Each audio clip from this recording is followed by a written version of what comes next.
கிறிஸ்துவுக்குள் அருமையான சகோதரர்களே சகோதரிகளே, உங்கள் அனைவரையும் உயிர்த்தெழுந்த மீட்பர் இயேசு கிறிஸ்துவின் திருப்பெயராலே நான் அன்போடு வாழ்த்துகிறேன். இந்த நாளிலும் கர்த்தரை குடும்பமாக சேர்ந்து ஸ்தோத்திரித்து துதித்து ஆராதிக்க வரைக்கும் தந்திருக்கிற உங்கள் ஒவ்வொருவரையும் நான் ஆண்டவருடைய திருப்பெயராலே வாழ்த்தி வரவேற்கிறேன். மேலும் இந்த நாளிலே நம்மோடு கர்த்தரை ஸ்தோத்திரிக்க துதிக்க ஆண்டவரை போற்ற வந்திருக்கிற புதிய நண்பர்கள், விசுவாசிகள், என்னுடைய உறவினர்கள், விசுவாச குடும்பத்தார் யாவரையும் நான் மீண்டும் அன்போடு வாழ்த்துகிறேன், வரவேற்கிறேன். அதனும் சிறப்பாக நம்முடைய அன்பின் அழைப்பை ஏற்று வருகை தந்திருக்கிற நமது அருமை சகோதரர் மோகன் சி. லாசரஸ் ஐயா அவர்களை உங்கள் அனைவரின் சார்பிலே நான் அன்போடு வாழ்த்துகிறேன், வரவேற்கிறேன். அவர்கள் நமக்கு புதியவர் அல்ல. ஒருவேளை பல இடங்களிலே, கூட்டங்களிலே, திருச்சபைகளிலே அவர்கள் ஆண்டுடைய அருட்செய்தியை வழங்கவும் அவருடைய சிறப்புக்குரிய மன்றாட்டை நிச்சயமாக நாம் அனைவரும் ஆண்டவருக்குள்ளே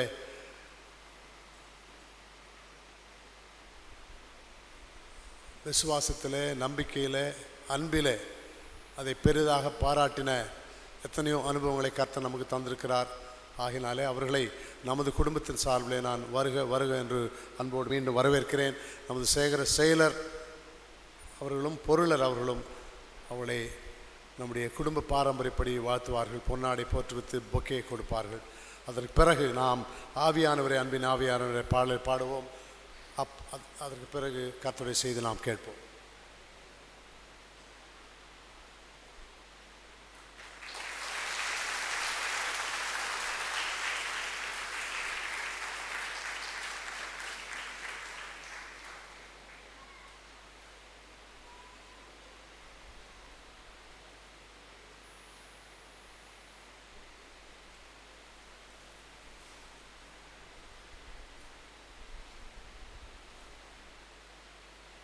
புதிய பாடல் புத்தகத்தில் 5ஆம் பாடல், ஆவியானவரே, அன்பின் ஆவியானவரே.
வந்தவரே,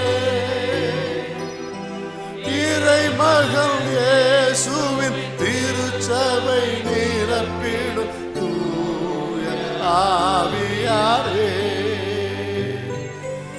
இறைமகன் இயேசுவின் திருவுடல் நிரப்பிடும் தூய ஆவியாரே, ஆவியானவரே, அன்பின்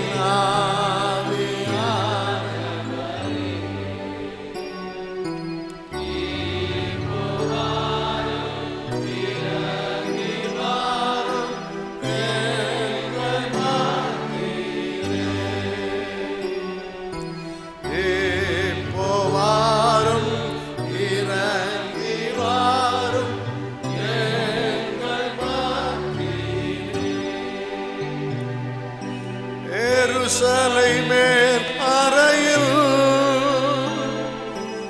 இறங்கி வந்தவரே, எருசலை மேல் அறையில் இறங்கி வந்தவரே, அருள்மொழி தாரும் அக்கினி நாவால்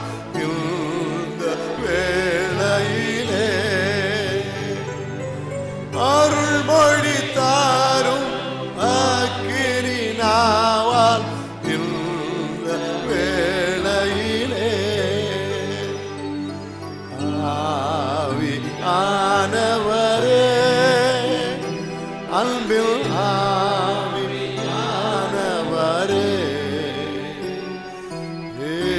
எப்போவாரும்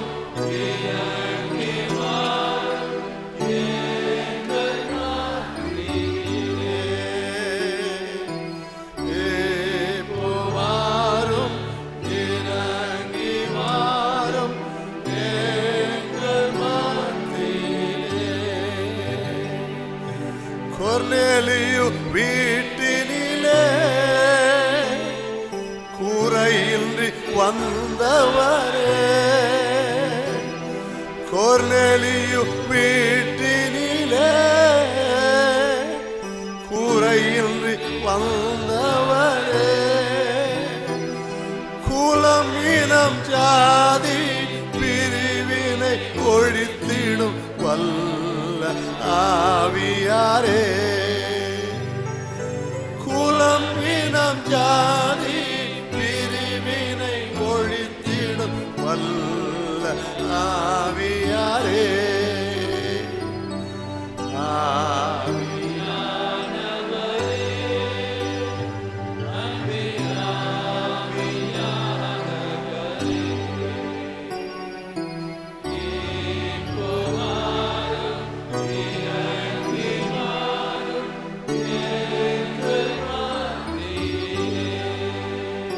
ஆனால் ஒரு துக்கம் எனக்கு உண்டு, அது ஆண்டவருடைய வருத்தம்னு கூட சொல்லலாம். இந்த ஆலயத்தில் எவ்வளோ பேர் குடும்பம் இருக்கிறாங்கன்னு கேட்டேன். 800 குடும்பங்கள் இருக்கிறார்கள் என்பதாக. ரொம்ப சந்தோஷம். 800 குடும்பங்கள் வந்து கர்த்தரை ஆராதிக்கிறீர்கள். ஆனால் ஒரு சபை என்று வரும்போது அது வளர்ந்து பெருக வேண்டும். அப்போஸ்தலர் நடபடிகள் 9:31 வாசிக்கும் போது ஆதி திருச்சபை எப்படி இருந்ததென்று வசனம் சொல்லுகிறார்.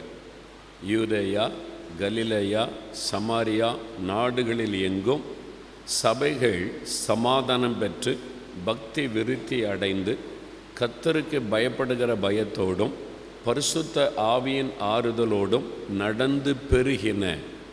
சபை என்பது பெருகி கொண்டே இருக்க வேண்டும். 800 குடும்பம் எப்போ 1600 குடும்பமாய் மாறப்போகிறீர்கள். இன்னொரு திருநெல்வேலியிலேருந்தோ தூத்துக்குடியிலேருந்தோ இங்கே வந்தவங்க கிறிஸ்தவங்க வருவதல்ல. இந்த கோடம்பாக்கம் ஏரியாவில் எத்தனை கிறிஸ்தவர் அல்லாத குடும்பங்கள். மந்தையில் இல்லாத ஆடுகளை குறித்து தான் இயேசுவுக்கு அக்கறை. அவர் சொல்லுகிறார், மந்தையில் இல்லாத அநேக ஆடுகள் எனக்கு உண்டு, அவைகளையும் நான் கொண்டு வர வேண்டும். அதுதான் ஆண்டவுடைய பாரம். நீங்கள் சர்ச்சை நிறைய ஆட்கள் வந்திருந்தாலும் இயேசு அதை பார்த்து முழுமையாய் சந்தோஷப்பட மாட்டார். இன்னும் இந்த தெருவில் எத்தனை பேர் இயேசு அறியாமல் இருக்கிறாங்க, இன்னும் இந்த கோடம்பாக்கம் ஏரியாவில் எத்தனை ஆயிரக்கணக்கான குடும்பங்கள் இந்த இயேசுடைய ரட்சிப்பை அறியாமல் இருக்கிறார்கள். அவங்களுக்காகத்தான் ஆண்டவருடைய உள்ளம் பரிதபிக்கிறார். நம்முடைய உள்ளத்தில் அந்த பரிதாபம் காணப்பட வேண்டும், அந்த பாரம் காணப்பட வேண்டும். அதனால் 800 குடும்பம் இருக்கிறீங்க, ஒரு 800 கிறிஸ்தவர் அல்லாத குடும்பத்தை சர்ச்சுக்குள்ளே கொண்டு வருவதற்கு ஜெபம் பண்ணுங்க, திட்டமிடுங்க, செயல்படுங்க. இந்த ஆராதனை ஞாயிற்றுக்கிழமையில் இவ்வளோ அழகான இந்த சர்ச்சில் ஒரு ஞாயிற்றுக்கிழமையில் ஒரு 7 ஆராதனையாவது நடக்கணும்.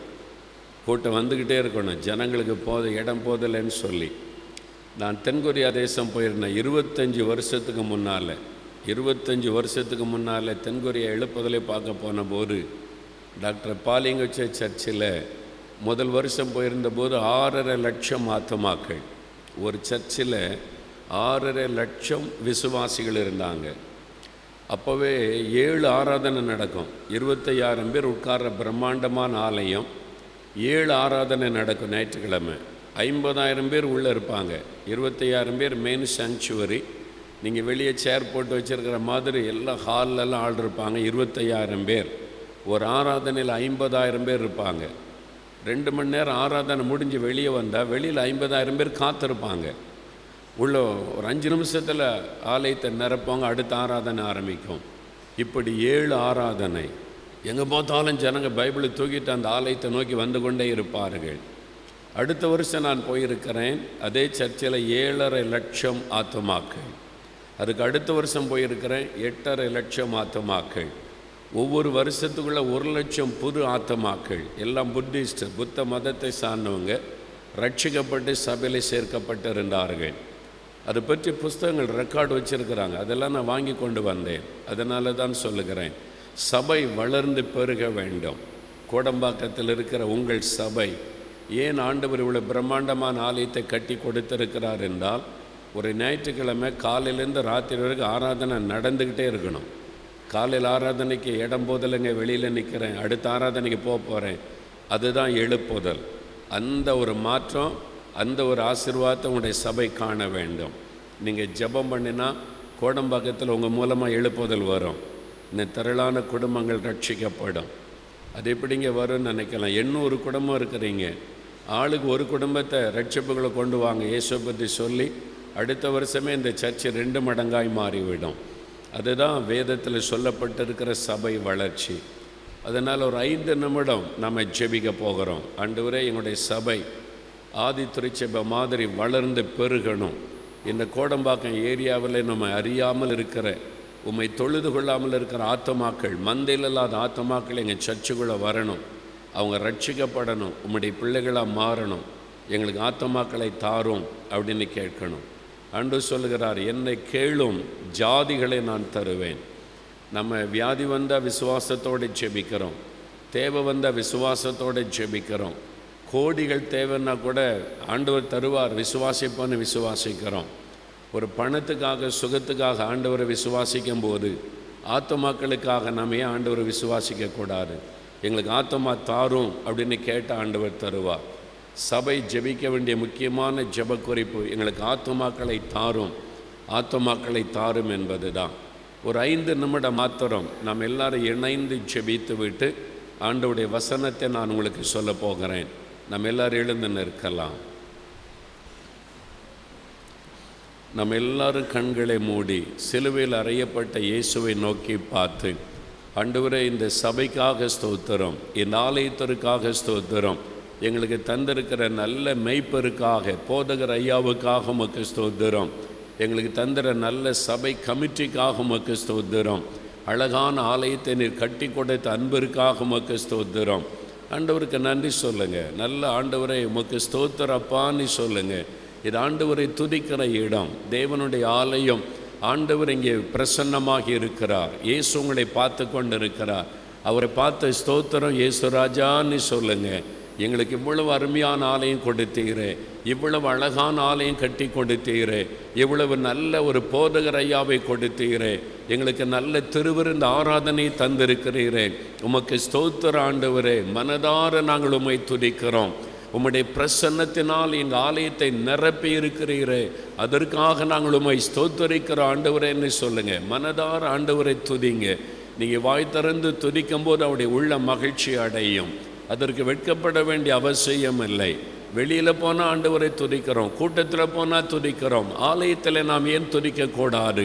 நல்ல துதிங்க. இயேசுவே உமக்கு ஸ்தோத்திரப்பா, எங்களுக்கு எவ்வளவு அருமையான ஆலயம் தந்திருக்கிறீர், எவ்வளவு அழகான உம்முடைய பிரசன்னத்தினால் நிரப்பப்பட்டு எங்களுக்கு தந்திருக்கிறீர். உம்முடைய பிரசன்னத்தில் நாங்கள் மகிழுகிறோம் ஆண்டவரே. எங்கள் மேலே எவ்வளவு அன்பு வைத்திருக்கிறீர் ஆண்டவரே. எங்களுக்கு மேலே அன்பு வைத்து இந்த நல்ல சபையை தந்திருக்கிறதற்காக நாங்கள் உம்மை துதிக்கிறோம். எங்கள் குடும்பத்திற்கு ஒரு நல்ல சபையை கொடுத்தீர், அதற்காக உமக்கு ஸ்தோத்திரம் ஆண்டவரேன்னு துதிங்க.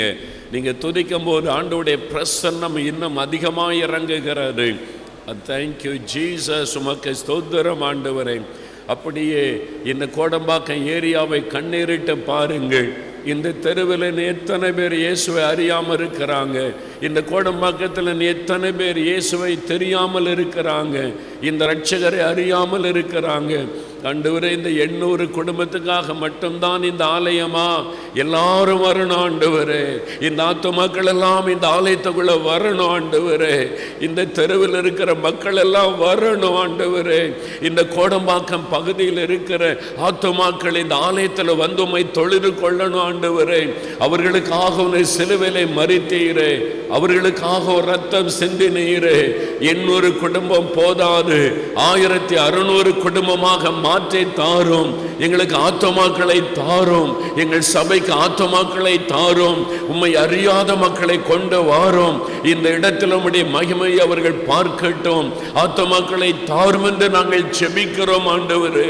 ஆத்துமாக்களை ரட்சியும் என்று நாங்கள் செபிக்கிறோம். எங்கள் சபை வளர்ந்து பெருக வேண்டும். எங்கள் சபை 2 மடங்காய் மாற வேண்டும்.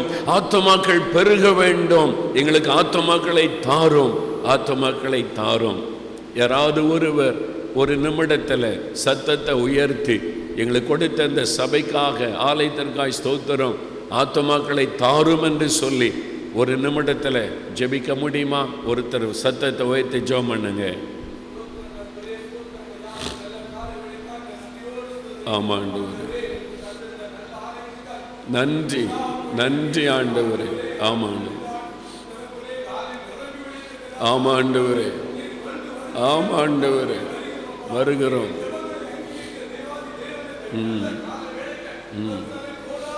ஸ்தோத்திரம்.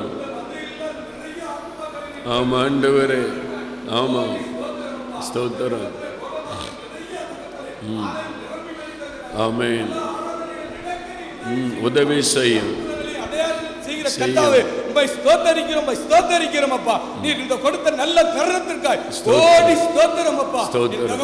ஒவ்வொரு ஆத்துமாக்களையும் அந்த ஆத்துமாக்களை வெறுமனே ஆக்கிவிடாதபடிக்கு உம்முடைய பிரசங்கத்தில் நிரம்பி வெளியேற்றுகிறாங்க. உங்கள் பிள்ளைகளை ஆசீர்வதித்து இயேசு கிறிஸ்துவின் இனிய நாமத்தில் கெஞ்சி மன்றாடுகிறோம் எங்கள் ஜீவனுள்ள நல்ல தகப்பனே.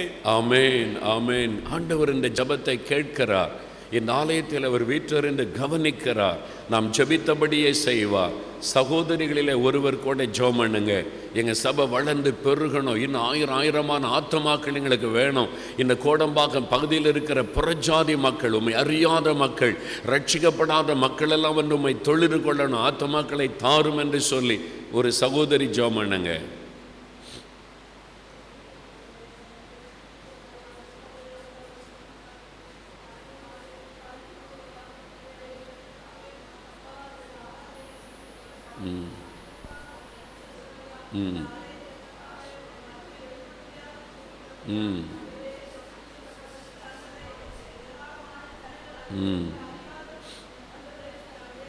கண்ணீரிலும் வாழ்ந்து கொண்டிருக்கிறாங்க தகப்பனே. இந்த ஜனங்களை எல்லாம் விடுதலையாக்கி ஆண்டவரே, இந்த சபையிலே வந்து சேர்ந்து உம்முடைய நாமத்தை மகிமைப்படுத்தும், உம்முடைய நாமத்தை அறிந்து கொள்ளவும் கர்த்தர் கிருபை பாராட்டும்படியாக ஜெபிக்கிறோம் ஐயா.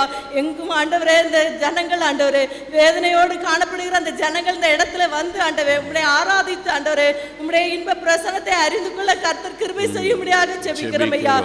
இந்த பட்டணத்தை சுற்றிலும் இருக்கிற எல்லா ஜனங்களையும் ஆண்டவரே, புறஜாதியாரெல்லாம் ஆண்டவரே உம்முடைய ஆலயத்தில் வந்து உம்மை தொழுது கொள்ள ஆண்டவரே, இந்த ஆலயத்தில் கத்தாவே அவர்களை கொண்டு மகிழ பண்ணும்படியாக ஜெபிக்கிறோம் ஐயா. இந்த கரத்துல இந்த ஜனங்களே ஒப்புக்கொடுக்கிறோம் ஐயா. மெயினான இடத்துல இந்த இருக்கிற ஆலயத்துல கத்தாவே உம்முடைய ஜனங்களை கொள்ளைப்பொருளாய் கொண்டு வந்து நீ நிரப்பும்படியாக ஜெபிக்கிறோம் ஐயா. இந்த ஆலயத்துல கால் வைக்கும் போது தகப்பனே, இந்த வருகிற ஆத்துமாக்கள் ஆண்டவரை விடுதலை பெறவும், ஆத்மாவில விடுதலை பெறவும், வியாதியிலிருந்து வேதனையிலிருந்து விடுதலை பெறவும் கத்தாவே அப்பா, இதை ஒரு அடையாளமாய் கத்தாரே நீர் வைத்திருக்கிறதுக்காக உமக்கு ஸ்தோத்திரம். இதற்காக ஆண்டவரே இந்த சபையின் மக்கள் ஆண்டவரே எல்லாருமா உம்முடைய பிள்ளைகளாகிய நாங்கள் ஆண்டவரே ஒருமித்து ஜெபித்து இந்த ஆத்மாக்களை ஆண்டவரே ஆதாயப்படுத்திக் கொள்ள கர்த்தருடைய வருகைக்கு ஆயத்தப்படுத்த கர்த்தர் கிருபை பாராட்ட வேண்டும் என்று இயேசுவின் நாமத்தினால் நாங்கள் ஜெபிக்கிறோம் ஜீவனுள்ள நல்ல பிதாவே. ஆமென், ஆமென். தகப்பனே, இந்த ஜெபத்தை நீர் கேட்டதற்காக உமக்கு ஸ்தோத்திரம் அப்பா.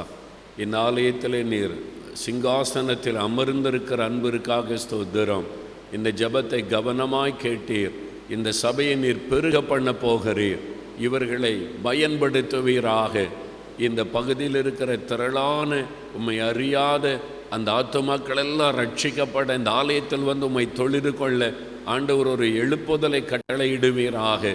ஆத்துமாக்களை திரளாக தாரும். இப்பொழுதும் உம்மை ஆராதிக்க வந்திருக்கிற உம்முடைய பிள்ளைகளோடு நீர் பேசும்.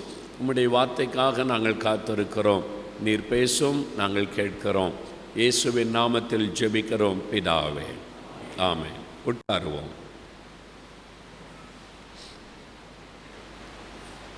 சிலருடைய உள்ளத்தில் சில எண்ணங்கள் வரும். நாம் வழக்கமாக பாரம்பரியமாக ஆராதனைகளை நடத்தி வருகிறோம். இது என்ன புதுசாக இடையில ஜெபம் என்ற ஒரு எண்ணம் உள்ளத்தில் வரும். உண்மையில் சபைக்கு ஒரு ஆலயத்துக்கு இயேசு கிறிஸ்து கொடுத்த பெயர் என்ன தெரியுமா? என்னுடைய வீடு சகல ஜனங்களுக்கும். இந்த பெயரே ஜெப வீடு, இயேசு வச்ச பெயர். ஒரு ஆராதனையில் 3 காரியம் முக்கியமாக இருக்கணும். ஒன்று பாடல், ஒர்ஷிப், ஆண்டவரை ஆராதிப்பது. அதான் நல்ல அருமையான பாடகர் குழு, நல்ல அருமையான பாடல், அது தேவ பிரசன்னத்தை கொண்டு வருகிறார். சிலர் பாட்டுக்கு வரமாட்டாங்க, ரொம்ப பாட்டு தான் பாடிக்கிட்டு இருப்பாங்க, நம்ம பின்னால் போகலாம். அது ரொம்ப தவறு. அது ஆண்டவருடைய பிரசன்னத்தை அசட்டை பண்ணுகிற ஒரு காரியம். நிறைய கிறிஸ்தவங்க நம்மளை அறியாமலேயே பாவம் செய்து கொண்டு இருக்கிறோம். பாடல் ஆராதனை 8 மணிக்குன்னா 7:45 உள்ளே வந்துடணும். 5 நிமிஷத்துக்கு முன்னால் வந்து காத்திருக்கணும். தேவன் அதை பார்க்கணும். அதை பார்த்து தான் அவங்கள ஆசீர்வதிப்பார். சர்ச்சை முடிகிறக்குள்ளே போயிடலாம், காணிக்கு இப்போ தான் எடுப்பாங்கன்னு நீங்கள் வந்தீங்கன்னா தேவன் உங்களை ஆசீர்வதிக்க முடியாது. கர்த்தருடைய பிரசன்னத்தில் முன்கூட்டியே வந்து காத்திருக்கணும். ஏன்னா நல்ல ஒரு ஆலயம் கட்டி ஆண்டவர் தந்திருக்கிறார். நல்ல பாடகர் குழு பாடுவது. 2வது வசனம் பிரசங்கிக்கப்படுகிற ஒவ்வொரு ஆராதனையிலையும். எனக்கு கூட ஐயா சொல்லிட்டாங்க, வந்து நீங்கள் நல்லா பேசுங்க, மற்றதெல்லாம் குறைச்சிட்டோம், அதிக நேரம் வசனம் பேசுங்க. வசனம் ரொம்ப முக்கியம். 3வது ஜெபம். பொதுவாக நம்ம ஜெபிக்கிறது பிறந்த நாள், கல்யாண நாள் ஜெபம், சபை ஆசீர்வதித்து ஜெபம் செய்கிறோம். அது மாத்திரம் இல்லை, இந்த கோடம்பாக்கம் ஏரியாவில் இருக்கிற ஆத்துமாக்கள் ரட்சிக்கப்பட சபை வளர்ந்து பெருக ஒவ்வொரு ஆராதனையிலும் ஜெபிக்க வேண்டும். நாங்கள் நாலுமாவடியில் எங்கள் சிஎஸ்ஐ சர்ச்சில் 20 நிமிஷம் ஒர்ஷிப்னா 20 நிமிஷம் முழங்கால் நின்று எல்லோரும் ஜெபம் பண்ணுவோம். இன்னென்ன காரியத்துக்கெலாம் எந்தெந்த கிராமத்து பேரை சொல்லி ஜெபிக்கிறோமோ அந்த கிராமத்தில் இருந்தெல்லாம் இப்போ இந்துக்கள் ரட்சிக்கப்பட்டு எங்கள் சர்ச்சுக்கு வர்றாங்க. எங்கள் சர்ச்சில் 99% முதல் தலைமுறை கிறிஸ்தவர்கள் எல்லாம் புதுசாக இந்து குடும்பத்திலிருந்து ரட்சிக்கப்பட்டு வந்தவங்க. அப்படி தான் சபை நிரம்ப வேண்டும். நீங்கள் ஜெபிக்கணும். கட்டாய ஆராதனையில் அட்லீஸ்ட் ஒரு 10-15 நிமிஷமாவது ஜெபம் இருக்க வேண்டும். நம்ம வெளியே போனால் நல்ல வாய் திறந்து துதிக்கிறோம், ஜெபம் பண்ணுறோம். சர்ச்சுக்கு வந்தால் அமைதியாயிடுறோம். யோசித்து பாருங்கள். நல்ல ஆண்டவரை துதிக்கலாம், வாய் திறந்து ஜெபிக்கலாம், ஆண்டவர் அதை பார்த்து சந்தோஷப்படுவார். இப்போ அருமையாக ஜெபிக்கிறாங்க, நல்ல ஜெபிக்கிற மக்கள் இருக்கிறீங்க. சபையில் ஆராதனையில் அப்படி ஜெபிக்கும்போது கர்த்தர் பெரிய மாற்றத்தை உண்டாக்குவார் உங்களுடைய சர்ச்சில். அதுக்கு தான் உங்களை இந்த மெயின் இடத்துல இவ்வளோ பிரம்மாண்டமான ஆலயத்தை கர்த்தர் கட்டி கொடுத்திருக்கிறார். அப்புறம் நமக்கு நல்ல திருவிருந்த ஆராதனை, அதற்கு ஆயத்தப்பட்டு வர வேண்டும். சும்மா ஓடி ஓடி வந்துட்டு போகக்கூடாது.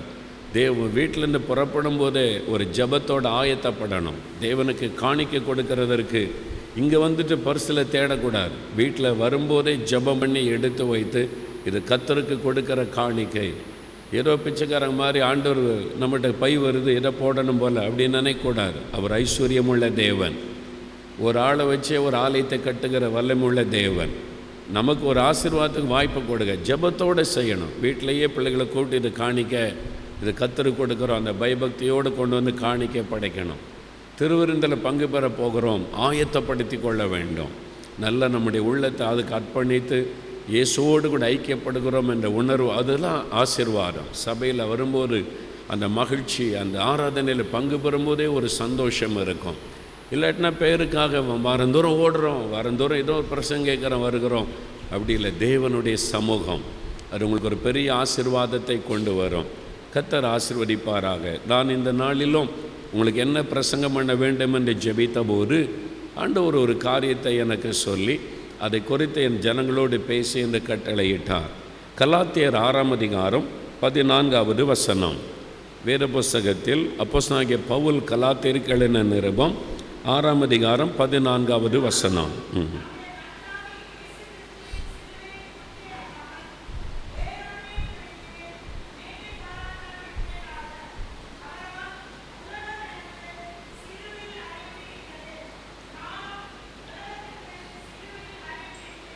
நானோ நம்முடைய கர்த்தராகிய இயேசு கிறிஸ்துவின் சிலுவையை குறித்த அல்லாமல் வேறு ஒன்றையும் குறித்து மேன்மை பாராட்டாதிருப்பேனாக.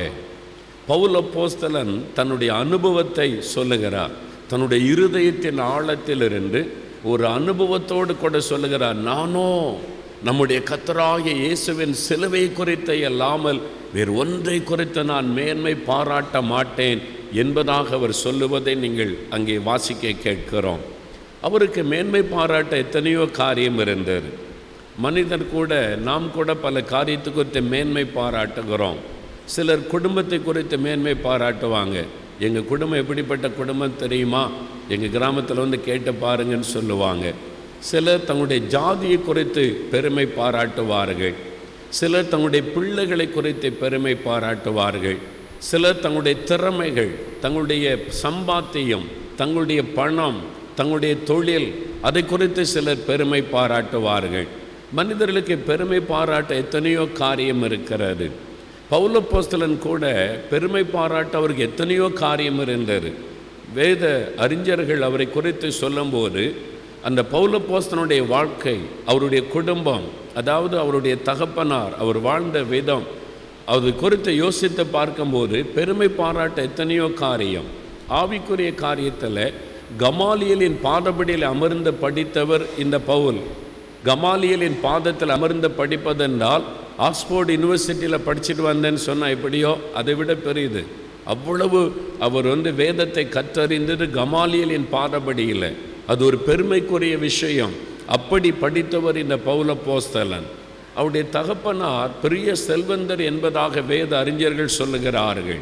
அவருடைய தகப்பனார் பெரிய பணக்கார குடும்பத்திலிருந்து வந்தவர் பவுல் அப்போஸ்தலன். அந்த நாட்களில் ரோமன் சிட்டிசன்ஷிப் வைத்திருப்பது என்பது, ரோம குடியுரிமை பெறுவது என்பது பெருமைக்குரிய விஷயம். பவுல் ஒரு யூதனாய் இருந்த போதிலும் இந்த ரோமருக்குரிய குடியுரிமை அவர் பெற்றிருந்தார். அமெரிக்காவில் போய் கிரீன் கார்டு கிடச்சிட்டுன்னு சொல்கிறாங்க பாருங்க. அந்த மாதிரி அந்த நாட்களில் பவுல் ரோம குடியுரிமை பெற்றவர். அதை சொன்ன உடனே ரோம அதிகாரிகளும் பயப்படுகிறார்கள். அந்த அளவிற்கு பல மேன்மையான காரியம் பவுலுக்கு உண்டு.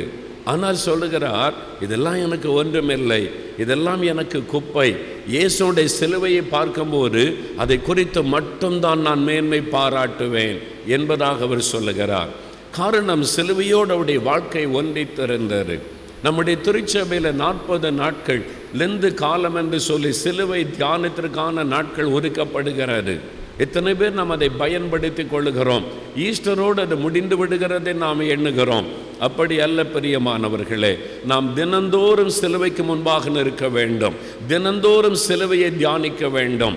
நாம் அடிக்கடி அந்த சிலுவையை தியானிக்க வேண்டும் என்பதற்காகத்தான் திருச்சபையிலே திருவிருந்த ஆராதனை அதிகமாய் நமக்கு ஒழுங்கு செய்யப்பட்டு கொடுக்கப்படுகிறது.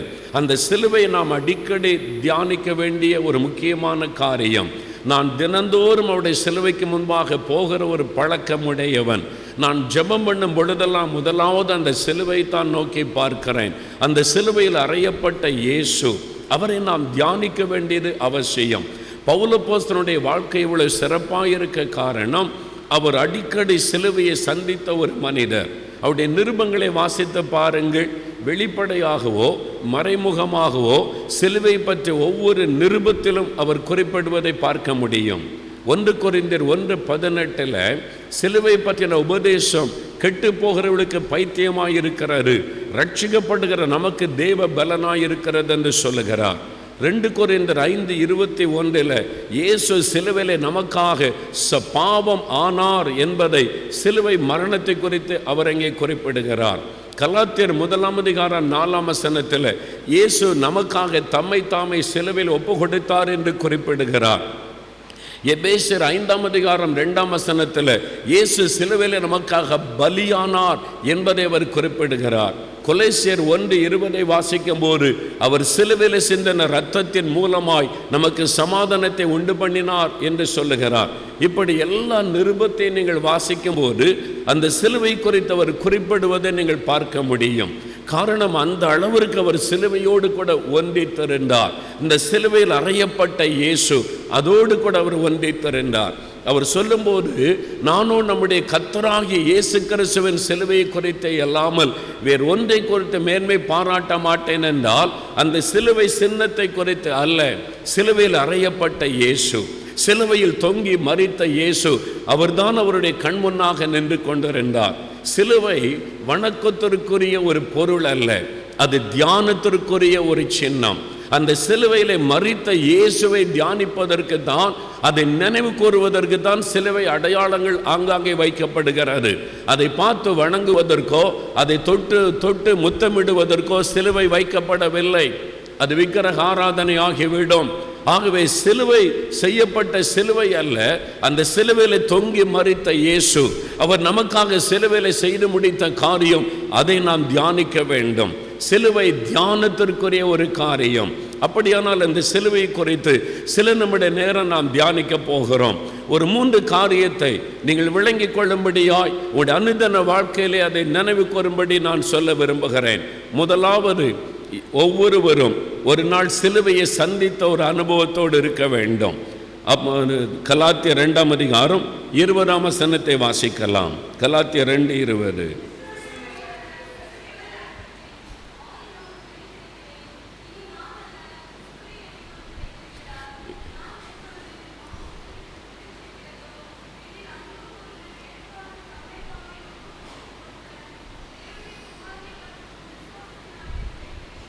கிறிஸ்துவோடு கூட சிலுவையில் அறையப்பட்டேன், ஆயினும் நான் பிழைத்திருக்கிறேன் என்று பவுல் இங்கே தன்னுடைய அனுபவத்தை சொல்லுகிறார். இயேசுவோடு கூட சிலுவையில் அறையப்பட்ட ஒரு அனுபவம், இயேசுவை சிலுவையில் அறையப்பட்ட இயேசுவை சந்தித்த ஒரு அனுபவம் அவருக்கு இருந்தது. அவரோடு கூட நான் சிலுவையில் அறையப்பட்டேன், ஆனாலும் நான் பிழைத்திருக்கிறேன்.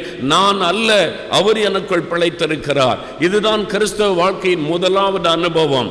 இயேசுவை சந்தித்த ஒரு அனுபவம், சிலுவையில் அறையப்பட்ட இயேசுவை சந்தித்த ஒரு அனுபவம். நீங்கள் இயேசுவை சிலுவையில் அறையப்பட்டவராய் சந்தித்து விட்டால் உங்களுடைய வாழ்க்கை தலைகளாய் மாற்றப்பட்டு விடும். நீங்கள் இயேசுடைய சிலுவையை தியானிக்கும் போது, அந்த சிலுவையில் அறையப்பட்ட இயேசுவை நீங்கள் பார்க்கும் போது உங்களுடைய வாழ்க்கை தலைகளாய் மாற்றப்பட்டு விடும். கட்டாயம் நம்முடைய வாழ்க்கையில் சிலுவையில் அறையப்பட்ட அந்த இயேசுவை சந்தித்த ஒரு அனுபவம் இருக்க வேண்டும். அதான் சிலுவையை சந்தித்த ஒரு அனுபவம் நம் ஒவ்வொருவருக்கும் இருக்க வேண்டும். யோசித்து பாருங்க, உங்களுடைய வாழ்க்கையில் என்றைக்கு நீங்கள் சிலுவையை சந்தித்தீர்கள், என்றைக்கு சிலுவையில் அறையப்பட்ட இயேசுவை நீங்கள் சந்தித்தீர்கள், அது உங்களுடைய வாழ்க்கையை புரட்டி போட்டு. கன்னியாகுமரி மாவட்டத்தில் ஒரு ஆலயத்தில் பல வருஷங்களுக்கு முன்னால் ஒரு கூட்டத்திற்காக அழைக்கப்பட்டு நாங்கள் சென்றிருந்தோம். இரவு நேரம் வெளியில் கூட்டம் நடக்கும், பகல் நேரம் அந்த ஆலயத்திற்குள்ளே கூட்டம் நடைபெறும். அந்த ஊரில் ஒரு சின்ன கிராமம் அது. பகல் கூட்டம் நடந்தபோது அந்த ஆலயத்திற்குள்ளே பெண்கள் தான் அதிகம் வந்திருந்தார்கள். ஒரு 4-5 ஆண்கள் வந்து அமர்ந்திருந்தார்கள். ஆண்டவருடைய சிலுவை குறித்து பிரசங்கம் பண்ணி ஜெப நேரம் வந்தார். ஜெபிக்க முழங்கால் படியிட்ட உடனே அங்கிருந்த ஒரு தகப்பனார் பலத்த சத்தமிட்டு கதறினார், ஐயோ ஆண்டவரே அப்படின்னு நான் ஜெபத்தை ஆரம்பித்து சிறு பிள்ளை போல் அழுதார். எல்லாரும் ஜெபத்தை நிறுத்திட்டு அவரை பார்க்குறாங்க. ஏன்னா இதுக்கு முன்னால் அப்படி நடந்ததில்லை. ஆலயத்துக்குள்ளே அவர் யாரை குறித்து வெட்கப்படாமல் பலத்த சத்தமாய் கதறி கதறி அழுகிறார். இயேசுவே இயேசுவே என்னை மன்னியும் என்று அவர் அழுகிறார். நாங்கள் ஒரு 5-10 நிமிடம் ஜெபமே நடத்த முடியவில்லை. அவர் ஜெபத்தை முடிக்கட்டும் என்று காத்திருந்தோம். முடிந்த பிறகு தொடர்ந்து ஜெபம் நடைபெற்றது. ஜெபமெல்லாம் முடிந்த பிறகுதான் சொன்னாங்க, அவர் சர்ச்சில் உள்ள டீக்கனார், அவங்க ஊரில் பாஸ்டேட் கமிட்டி மெம்பரை டீக்கனார் அப்படின்னு சொல்லுவார்கள், கமிட்டி மெம்பர் அவர் ஏன் இவ்வளவு சத்தமிட்டு அழுது ஜெபிக்க வேண்டும் என்று சொல்லி நான் அவரை அழைத்து பேசினேன். அந்த வயதான ஒரு தகப்பனார். அவர் சொன்னார், ஐயா நீங்கள் இந்த சிலுவை குறித்து பிரசங்கம் பண்ணின போது அந்த கல்வாரி சிலுவையில் அறையப்பட்ட இயேசுவை என் மனதில் நினைத்தேன். ஜெபிக்க கண்ணை மூடின உடனே என் கண் முன்னால் இயேசு சிலுவையில் தொங்குகிற அந்த காட்சியை நான் பார்த்தேன். நேரில் நான் பார்த்தபோது என்னால் தாங்க முடியவில்லை. நான் எவ்வளவு பெரிய பாவி என்பதை உணர்ந்து என்னையும் அறியாமல் நான் சத்தமிட்டு இயேசுவை நோக்கி நான் கதறினேன். இன்றைக்கு தான் என் பாவம் மன்னிக்கப்பட்ட ஒரு சந்தோஷம் எனக்கு கிடைத்திருக்கிறது. ஒரு சர்ச்சில் டீக்கனராக இருக்கிறவர், பயபக்தியோடு தெய்வத்தை தொழுது கொள்ளுகிறவர், அந்த ஆலயத்தில் வாரந்தோறும் வருகிறவர். ஆனால் அன்றைக்கு சிலுவையில் அறையப்பட்ட இயேசுவை சந்தித்தார். அவருடைய வாழ்க்கை மாற்றப்பட்டு விட்டார். அந்த சந்தோஷத்தை அவர் பெற்றுக்கொண்டார். அதான் ரட்சிப்பின் சந்தோஷம், பாவ மன்னிப்பின் சந்தோஷம். அவருடைய இரத்தத்தினால் கழுவப்பட்ட ஒரு அனுபவத்தை நாம் உடையவர்களாய் காணப்பட வேண்டும். மதுரையில் ஒரு வாலிப தம்பி இருந்தான். அவன் கல்லூரியிலே படித்து கொண்டிருந்தான். அவனுடைய சபையிலிருந்து சில வயதான தகப்பன்மார்கள் வாரந்தோறும் கிராம ஊழியத்துக்கு போவாங்க சுவிசேஷம் அறிவிப்பதற்காக.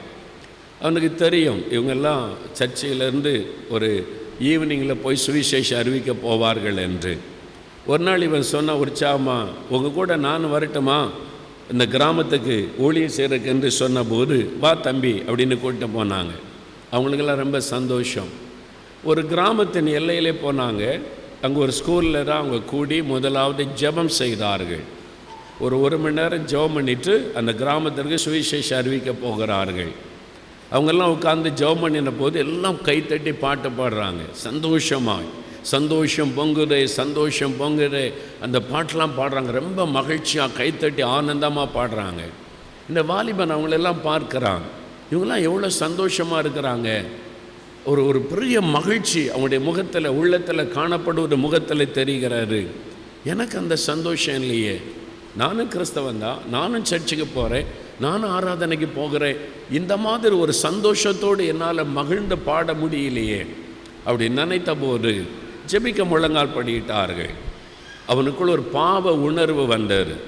என் பாவத்தினால தான் எனக்கு சந்தோஷம் இல்லை அப்படின்ற ஒரு உணர்வு வந்தார். அவங்க எல்லாம் ஜெபிக்கிறாங்க, இவனால் ஜெபம் பண்ண முடியல. அதே மாதிரி சும்மா உட்கார்ந்துருந்தான்.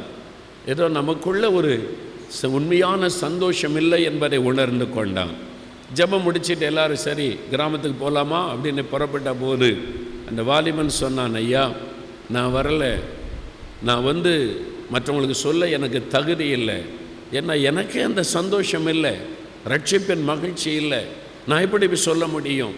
நீங்கள்லாம் போயிட்டு வாங்க, நாங்கள் ஜெபம் பண்ணுறேன், திரும்பி வரும்போது என்னை கூப்பிட்டுக்கிடுங்க. சொன்ன உடனே சரி தம்பி நீ ஜெபம் பண்ணி நாங்கள் போயிட்டு வரோன்னு அவங்கெல்லாம் போயிட்டாங்க.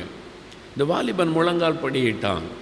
அவனுக்குள்ள ஒரு உணர்வு வந்தது, இயேசுவை நான் சந்திக்கணும், எனக்குள்ள இந்த ரட்சிப்பின் சந்தோஷம் வேணும். அவன் முழங்கால் படியிட்டு இயேசுவேன்னு ஜெபிக்க ஆரம்பித்தான். அப்பொழுது அவனுடைய ஆவிக்குரிய கண்கள் திறக்கப்பட்டது. அவன் கண்ணுக்கு முன்னால் இயேசு சிலுவையிலே தொங்குகிறவராய் காட்சி அளித்தார்.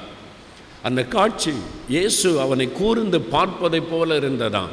அந்த பார்வை அவனுடைய உள்ளத்தை ஊடுருவினது, அவனுடைய பாவத்தை அது அவனுக்கு வெளிப்படுத்தினது. சிறு பிள்ளை போல் அழுதான், ஐயோ நான் பாவி ஆண்டவரே, என் பாவங்களை மன்னியும், உம்முடைய இரத்தத்தினால் என்னை கழுவும், எனக்கு உம்முடைய இரத்தத்தினால் கழுவப்பட்ட அனுபவத்தை தாரும் என்று வெகு நேரம் அவன் அழுதான். அவன் அழுது ஜெபித்த போது அந்த வாலிபன் சொன்னான், அந்த சிலுவை காட்சி அவனுடைய தலைக்கு மேலாய் வந்தது. இயேசுவின் கால்களிலிருந்து வடிகிற அந்த இரத்தம் அவனுடைய தலையில் விழுவதை போல ஒரு உணர்வு, அந்த எக்ஸ்பீரியன்ஸ், அப்படியே அந்த இரத்தம் அவனுக்குள்ளே வடிந்து அவனை கழுவுவதை போல உணர்ந்தான். அந்த பாரம் மறைந்தது, உள்ளத்தில் ஒரு சந்தோஷம், மகிழ்ச்சி. தனியாக உட்காந்து பாடுறான். அவனுடைய உள்ளத்தில் சந்தோஷத்தோடு ஒரு மகிழ்ச்சியோடு கூட ஆண்டவரை துதித்து பாட ஆரம்பித்து விட்டான். சந்தோஷம் பொங்குதே, சந்தோஷம் பொங்குதேன்னு சொல்லி அதன் பிறகு அவனுடைய வாழ்க்கை மாறினது.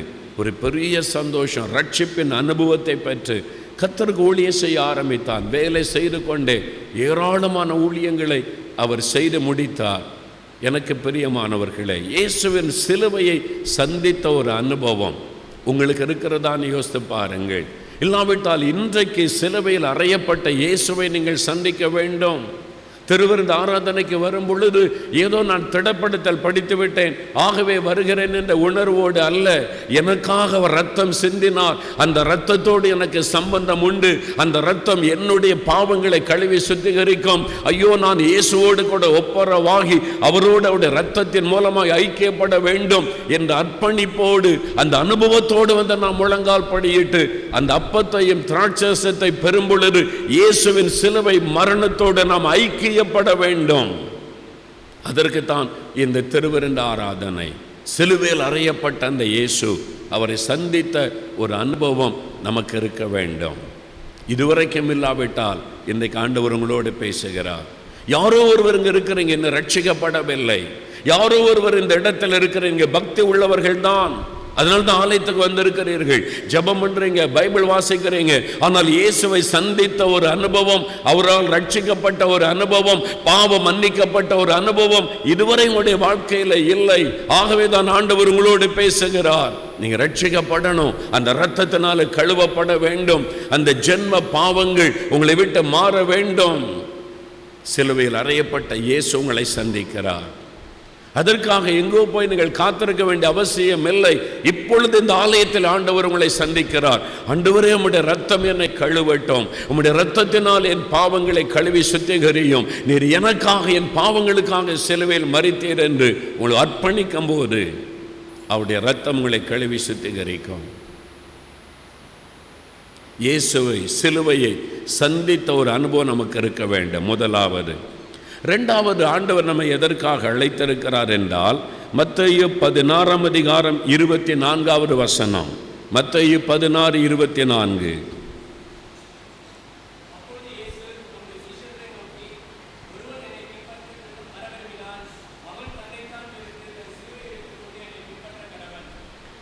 இரண்டாவது ஆண்டவர் சொல்லுகிறார், சிலுவையை சுமக்க வேண்டும். முதலாவது நீங்கள் சிலுவையை சந்திக்கணும், இரண்டாவது சிலுவை சுமக்க வேண்டும். ஒருவன் என்னை பின்பற்றி வர விரும்பினால் தன்னைத்தான் வெறுத்து தன் சிலுவை எடுத்துக்கொண்டு என்னை பின்பற்ற கடவன். சிலுவை என்பது பாடுகள். இயேசு இந்த சிலுவையில் அறையப்படவில்லை. இயேசுவின் நாட்களில் சிலுவை மரணம் என்பது ஒரு சாபமாய் கருதப்பட்டது. கொலை செய்கிறவங்க, கொள்ளையடிக்கிறவங்க, அரசாங்கத்துக்கு விரோதமாக எழும்புகிறவர்களுக்கு ரோம் அரசாங்கம் கொடுக்கிற கொடிய தண்டனை சிலுவையிலே நிறைவேற்றப்பட்டு வந்தது. அந்த சமயத்தில் இயேசு சொல்லுகிறார், ஒருவன் என்னை பின்பற்றி வர விரும்பினால் தன் சிலுவையை எடுத்துக்கொண்டு என்னை பின்பற்ற கடவன். அப்போ இயேசு இந்த சிலுவையில் அறையப்படவில்லை. அந்த சிலுவை சாப சின்னமாய் கருதப்பட்டு கொண்டிருக்கிறது. ஒரு மனிதன் சிலுவையில் அறையப்பட ஒப்பு கொடுக்கப்பட்டால் அவன் மீது அந்த சிலுவையை வைத்து அவங்க இழுத்து கொண்டு போவார்கள். இது எல்லாருக்குமே தெரியும். சிலுவை சுமக்கிற ஒரு வேதனை. இயேசு சொல்லுகிறார், நீங்க என்ன பின்பற்றி வர வேண்டுமானால் உங்க சிலுவையை நீங்க சுமந்து கொண்டு வரணும். ஒவ்வொருவருக்கும் ஒரு சிலுவை. எப்போ நீங்க ரட்சிக்கப்படுவீங்களோ ஆண்டவர் உங்களுடைய தோளில் ஒரு சிலுவை கொடுக்கிறார். இந்த வச்சுக்க, நம்ம கழுத்தில் சிலுவை போட்டுக்கொள்கிறோம், செயினில் ஒரு அடையாளம். நாம் கிறிஸ்தவங்க என்பதுக்கு ஒரு அடையாளம். அது மாத்திரமல்ல, சிலுவையில் எனக்காக மரித்த இயேசுவை நான் சொந்தமாக்கி இருக்கிறேன் என்பதற்கு அடையாளம். செயினில் போட்டிருக்கிற சிலுவையை சுமப்பதற்கு அல்ல. உபத்திரவம், பாடுகள், நிந்தைகள், நெருக்கங்கள் சிலுவை பாடுகளை குறிக்கும். இயேசு சொல்றார், என்னை நீ பின்பற்றணுமானா இதை சுமக்கணும், சிலுவை சுமக்கணும். எப்போ நீங்கள் ரட்சிக்கப்பட்டு இயேசுவே உம்முடைய பிள்ளை ஆயிட்டேன்னு சொல்றீங்களோ தோளில் ஒரு சிலுவை வச்சிடறார், இதை சுமந்துக்கிட்டு வா. அது ஆண்டவர் சொல்லுங்க, ஒருவன் என்னை பின்பற்றி வர விரும்பினால் தன் சிலுவையை சுமந்து கொண்டு வர கடவன். ஒவ்வொருவருக்கும் ஒரு சிலுவை. அந்த பாடுகள் சில சொல்ல ஒரே உபத்திரமாக இருக்கிற பிரதர், பாடுகளாக இருக்கிற பிரதர், அதான் கிறிஸ்தவ வாழ்க்கை. சிலர் சொல்லுவாங்க, பிரதர் எப்படி இந்த ஊழியம் செய்கிறீங்க, ஊழியத்தில் இவ்வளோ பாடுகள் தானேம்பாங்க. பாடு இல்லாமல் ஏது ஊழியம்? பாடு இருக்க தான் செய்யும். பாடு இல்லாமல் கிறிஸ்தவ வாழ்க்கை கிடையாது. பாடு உபத்திரம் இல்லாமல் இயேசுவை பின்பற்ற முடியாது. நான் ஆரம்பத்தில் நினச்சேன், பாடியில் இருந்தேன், பாடி சிஎஸ்ஐ சர்ச்சில். பாடியில் தான் இயேசு என்னை சுகமாக்கினார். நான் மரணப்படுக்கையில் சாக கிடந்தப்போ பாடியில் மெயின் ரோட்டில் முன்னால் எங்களுக்கு கடை, பின்னால் எங்களுக்கு வீடு. அந்த நாட்கள் 68லலாம் பாடியில் மொத்தமே ஒரு 7-8 கடை தான் இருக்கும். இப்போ போய் பாருங்கள், அடையாளமே தெரில பாடி எனக்கு. அப்போது 7 மணிக்கெல்லாம் கடை மூடிடுவாங்க. அந்த நான் பள்ளியில் படிக்கிற காலத்தில் சிங்காரம்ல ஸ்கூலில் படித்தேன், வெள்ளிவாக்கத்தில். அங்கே தான் இயேசு எனக்கு அற்புதம் செய்தார். பாடி சர்ச்சில் சேர்ந்த ஒரு சகோதரர் ஜெபம் பண்ணும்போது தான் எனக்கு அற்புதம் நடந்தது. அவர் தான் பாடி சர்ச்சு கூப்பிட்டு போனார் எனக்கு. அதுக்கு பிறகு தான் பாடி சர்ச்சுக்கு, அப்போ பிரிட்டானியா ஸ்கூலில் அந்த நடக்கும் இந்த சர்ச்.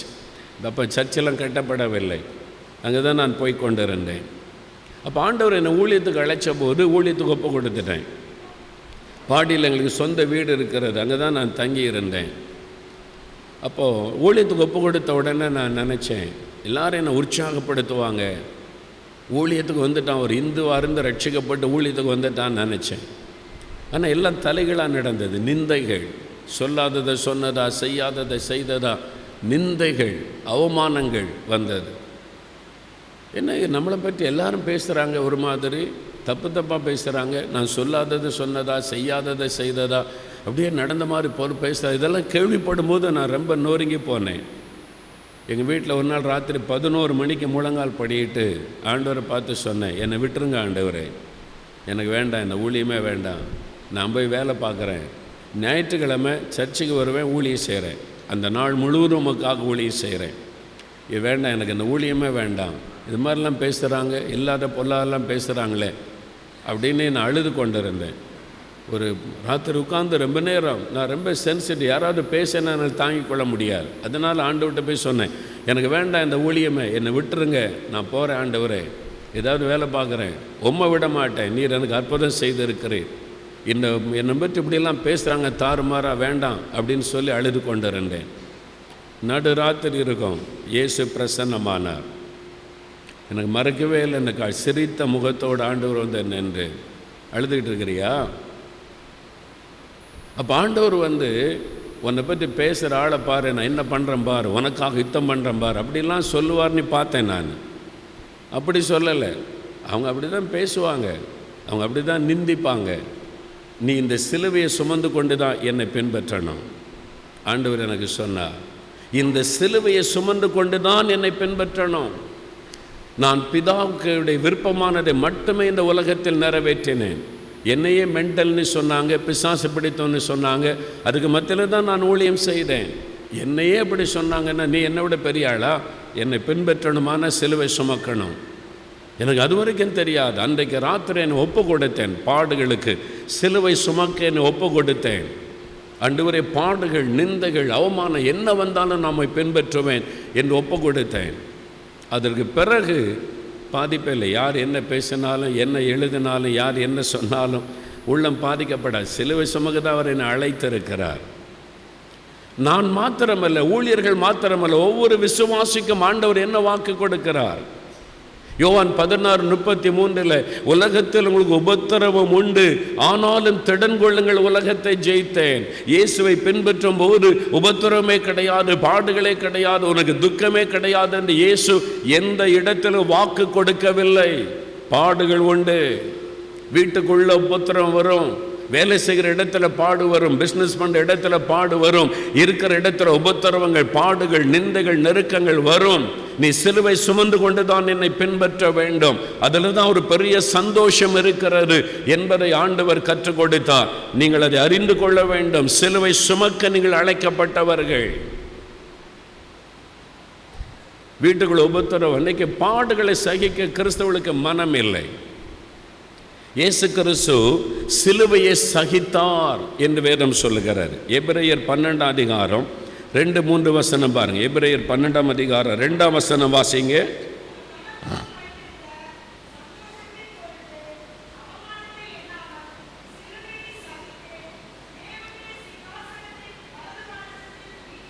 அவர் சிலுவையை சகித்தார் என்று வேதம் சொல்லுகிறாரு.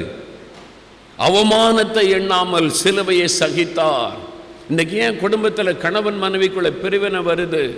ஏன் மாமியார் மருமகள் பிரச்சனை பெரிதாக எழும்பி குடும்பங்கள் உடைக்கப்படுகிறது? சகிப்பதற்கு மனமில்லை. கிறிஸ்தவர்கள் சகிப்புத்தன்மையை நாம் இழந்து விட்டோம். இயேசு நமக்கு கற்றுக் கொடுத்த பாடத்தை மறந்து விட்டோம். அவமானம், நிந்தைகள், பொய்யான குற்றச்சாட்டுகள், ஆண்டவர் அதை சகிக்கிறார். ஒரு சகோதரி வந்தாங்க, எனக்கு ஒரு வேலை கிடைக்கணும் அங்கிள், எனக்காக ஜெபம் பண்ணுங்க. ரொம்ப ஜெபம் பண்ணியாச்சு சில மாதங்கள். அடுத்த மாதம் வந்தால் எனக்கு வேலை கிடைச்சிட்டு ஆண்டவர் எனக்கு வேலை கொடுத்துட்டார் அங்கிள். ஜெபத்தை ஆண்டவர் கேட்டார். ரொம்ப சந்தோஷமாக கர்த்தர் ஒன்று ஆசீர்வதிப்பான்னு சொல்லியாச்சு. 2-3 மாதம் கழித்து திரும்ப வந்தாள். திரும்ப எனக்கா ஜெபம் பண்ணணும், என்ன ஜெபிக்கணும்? இந்த வேலை எனக்கு வேண்டாம், நான் வேலையை விட போகிறேன், வேறு வேலை கிடைக்கிறதுக்கு ஜெபம் பண்ணுங்க. என்ன வேலை வேணும்னு ஜெபிக்க சொன்னேன், ஜெபம் பண்ணியாச்சு. வேலையும் ஆண்டவர் கொடுத்துட்டார். 2-3 மாதம் கழித்து வந்து சொல்கிற வேலை வேண்டான்ற, அதுக்கும் ஜெபம் பண்ண சொல்கிறேன். என்ன பிரச்சனை சொல்லுன்னு கேட்டால், என்னுடைய மேல் அதிகாரி என்னை ரொம்ப கொடுமைப்படுத்துகிறாங்க. நான் ஒழுங்காக தான் வேலை செய்கிறேன், என்னை கடினமாக என்ன கொடுமைப்படுத்துகிறாங்க. என்கிட்ட எல்லா வேலையும் கொடுத்து செய்ய சொல்கிறாங்க. நல்லது தானே? கிறிஸ்தவங்கன்னா கடினமாக உழைக்கணும். சோம்பேறிகளின் தேவன் அல்ல இயேசு. கடினமாக உழைக்கணும். என் வீட்டில் வந்தால் என்னை சமையல் பண்ண சொல்கிறாங்க, பாத்திரங்களும் சொல்கிறாங்க.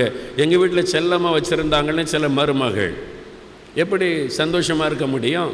ஒன்றுன்னா பாத்திரம் விளக்கணும், சமையல் பண்ணணும், எல்லாரையும் கவனிக்கணும், பாடுகளுக்கு ஒப்பு கொடுக்கணும். சுகபோகமான வாழ்க்கையில், இந்த கடினமான வாழ்க்கையில் தான் சந்தோஷத்தை ஆண்டவர் வைத்திருக்கிறார். அதை அறிய வேண்டும். நிறைய கிறிஸ்தவருடைய மனநிலை வசனத்தை விட்டு வெளியே போனதுனால தான் குடும்பத்தில் பிரச்சனை. ஒரு சின்ன வார்த்தையை தாங்க முடியல. புருஷன் சொல்லுகிற சின்ன வார்த்தை, ஒரு மனைவி பேசுகிற சின்ன வார்த்தையை தாங்க முடியல. கசப்பு, கணவன் மனைவிக்குள்ளே பிரிவினை. ஏன்? சகிப்புத்தன்மை இல்லை. சிலுவையை சகித்த இயேசுவை மறந்து விட்டோம். வெறும் ஆசீர்வாதத்தையே பார்த்து கொண்டு இருக்கிறோம். இயேசு என்ன பண்ணாலும் கேட்பாரு, எனக்கு விரோதமா இருக்கிற ஆளெல்லாம் அழிச்சு போட்டுருவார். அழிச்சு போட மாட்டார். நீ பாடு சகிக்கணும். அந்த வீட்டுக்குள்ள ஏன் உங்களை கொண்டு வந்திருக்கிறார்? நீ பாடு சகித்தவனை உருவாக்க வேண்டும். அதற்கு தான் கர்த்தர் அந்த வீட்டுக்குள்ள வச்சிருக்கிறார். அதுக்கு தான் அப்படிப்பட்ட கணவர், அப்படிப்பட்ட மனைவி, அப்படிப்பட்ட மாமியார், அப்படிப்பட்ட எஜமான். நான் சொன்ன இந்த மகள்கிட்ட, நீ கடினமா வேலை செய்யணும். நம்ம தேவ பிள்ளைகள், நீ ஒரு கிறிஸ்தவ பிள்ளை. என்ன வேலை கொடுத்தாலும் ஜெபம் பண்ணிட்டு செய். நான் செய்கிறேன், அதெல்லாம் எனக்கு வருத்தம் இல்லை, செய்கிறேன். எல்லாம் செய்தாலும் எல்லாருக்கும் மத்தியில் என்னை அவமானமாக பேசுகிறாங்க, என்னை இரிட்டேட் பண்ணுறாங்க, என்னை வந்து சிரமப்படுத்தி என்னை கேவலமாக பேசுகிறாங்க. எனக்கு அவமானமாக இருக்குது. எனக்கு வேலை செய்ய முடியாது. எனக்கு அந்த வேலை வேண்டாம். அவங்கக்கிட்ட என்னால் வேலை செய்ய முடியாது. என்னை வேதனைப்படுத்துகிறதே அவங்களுடைய வேலை. எனக்கு வேண்டாங்க, ஜெபம் பண்ணுங்கன்னு நான் அவர்கிட்ட சொன்னேன். இயேசு சிலுவையில் எப்படி அவமானத்தை சகித்தார். நீ கொஞ்ச நாள் சகித்துக்க, ரொம்ப நாள் உன்னை கத்தரபடி வைக்க மாட்டார். கொஞ்ச நாள் தான் பாடுகள். அதை சகித்து கொள்ள பழகு. அதுக்கு ஒன்று ஒப்புக்கொடு. பரவாயில்ல, அவங்க நிந்திச்சாலும் பரவாயில்ல, பரிகாசம் பண்ணாலும் பரவாயில்ல, அவமானப்படுத்தினாலும் பரவாயில்ல, ஆண்டவரே நான் ஒப்பு கொடுக்குறேன்னு சொல். அது உனக்கு ஒரு சிலுவை. ஏற்றுக்கொள் சொன்னேன். சரி அங்கிள் அப்படின்னு சொல்லி, வேண்ட வெறுப்பில்லை சரின்னு சொல்லிட்டான். ஆனால் ஜெபம் பண்ணி, நீ இந்த மாதிரி ஜெபம் பண்ணிட்டு போய் செய் வேலைன்னு சொல்லி அனுப்புனேன். 2 மாதம் கழித்து திரும்ப வந்தா.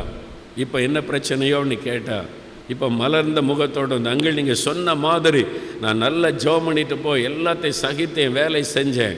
இப்போ பாருங்கள், என்னை கொடுமைப்படுத்தினவங்கள டிரான்ஸ்ஃபர் பண்ணி அனுப்பிட்டாங்க. இப்போ அதே இடத்துல எனக்கு ப்ரமோஷன் கொடுத்துட்டாங்க. அல்லேலூயா. 2 மாதம் ப்ரமோஷன் ஆண்டவர் கொடுத்துட்டார். பாடுகளை சகிக்க வேண்டும். மாமியார் சொல்லுகிற ஒரு வார்த்தை உங்களால் சகிக்க முடியாவிட்டால் உங்களுக்குள்ள இயேசு பரிபூரணப்படவில்லை என்று அர்த்தம்.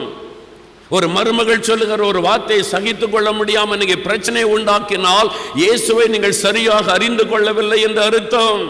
பாடு சகிக்க நாம் அழைக்கப்பட்டிருக்கிறோம். ஒரு குடும்பத்தை கட்ட வேண்டுமானால் அதிலே பாடு சகிக்கணும். சிலுவை சுமக்கிறவர்களாக கணவனும் மனைவியும் யாராக இருந்தாலும் அந்த சிலுவையை சுமக்க வேண்டும். அப்புறம் குடும்பம் இயேசுவுக்காக கட்டப்படும்.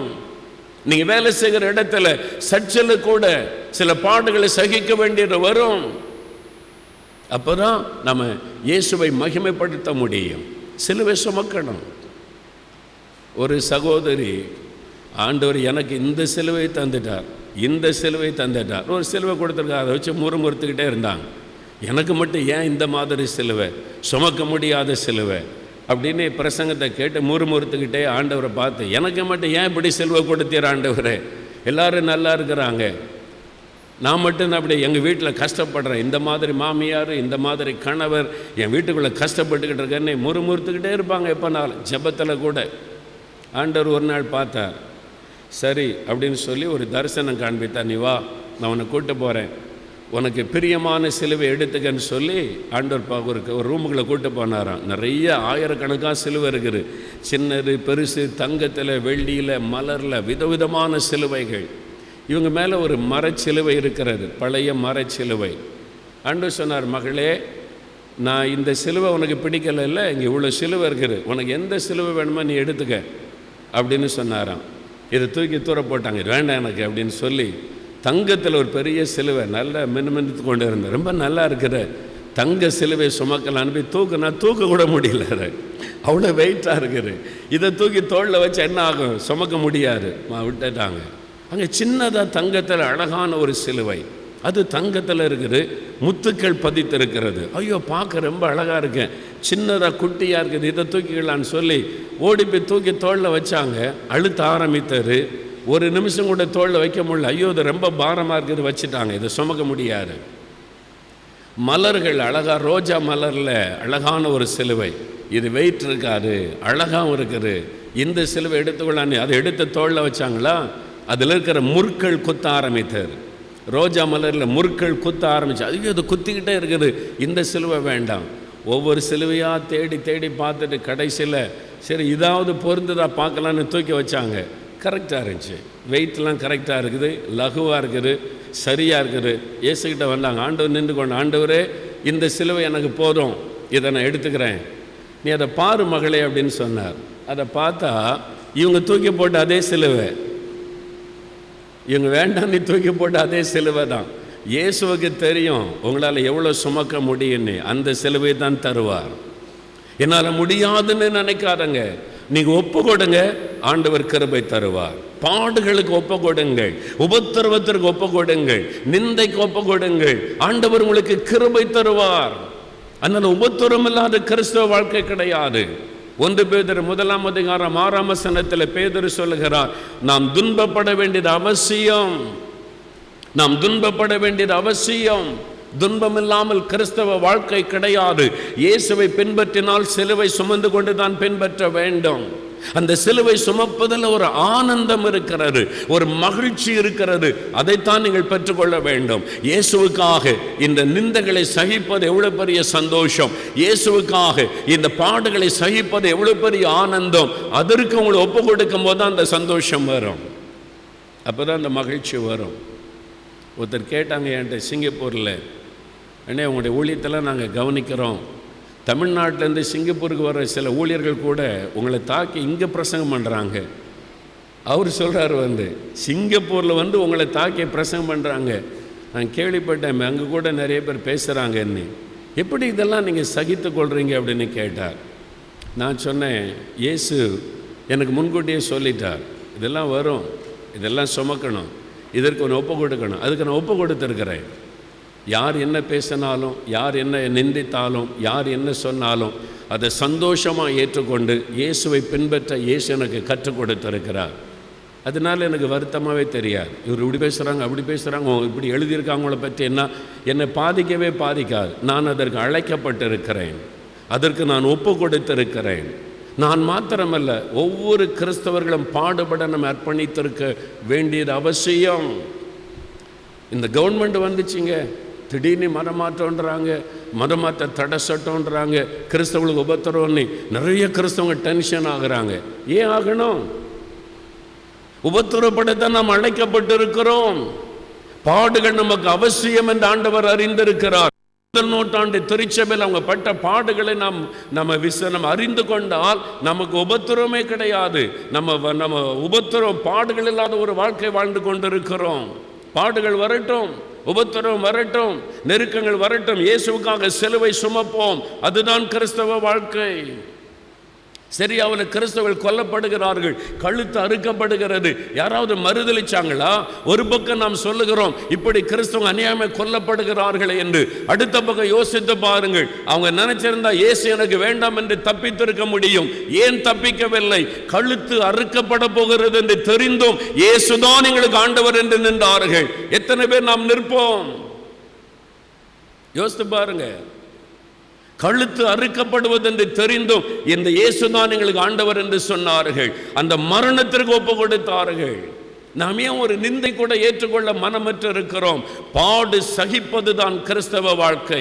நிந்தைகளை சகித்துக் கொள்வது தான் கிறிஸ்தவ வாழ்க்கை. குடும்பம் இருந்த பாடு இருக்கும். கிறிஸ்தவ வாழ்க்கை என்பது அதுதான். சிலுவை சுமக்கிற ஒரு வாழ்க்கை. சுமக்க ஒப்பு கொடுக்கணும், ஏற்றுக்கொள்ளணும், பிள்ளைகளுக்கு கற்றுக் கொடுக்கணும். இன்னைக்கு வேதனையான காரியம்.